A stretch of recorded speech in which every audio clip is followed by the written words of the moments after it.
好，来继续来看这个中国结合着监护伫咧台湾的在地协力者，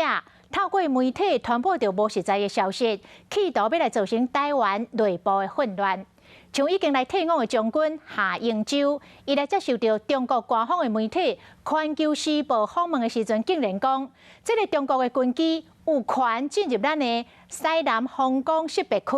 而且是伫家己的国土咧巡逻。讲这个话是引起着大讨论。陆委会主委邱泰山讲，伊无认同夏英洲的讲法，讲这款的话会互人民看袂起。若国防部讲这是个人的言论，国防部无评论。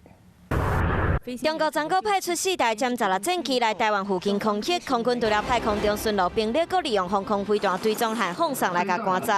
位于台湾西南空域高度1800公尺的中共军机，注意，你已击入我 ADID， 将我非常安全，立即回转脱离。共军战机直直对台湾施压，不过退伍的上将夏英洲却对中国官方媒体《环球时报》讲，解放军战机出现伫台湾西南空隙，是伫家己的国土有权利去巡逻。夏先生的说法呢，应该是会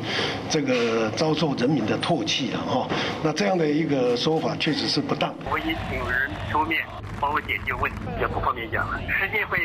证明一切。轰炮轰，夏英洲态度变真低调，国防部嘛无要评论，强调国军守护国家安全的核心价值未受影响。国讲中共透过外宣分红农场协力等4大模式对台湾实施认知作战，结合将互伫国内在地协力者运用媒体散布不实消息，互台湾内部真混乱。因为提高识读的能力，国防部所公布这样的一些样态跟作为是很好的。胡说八道。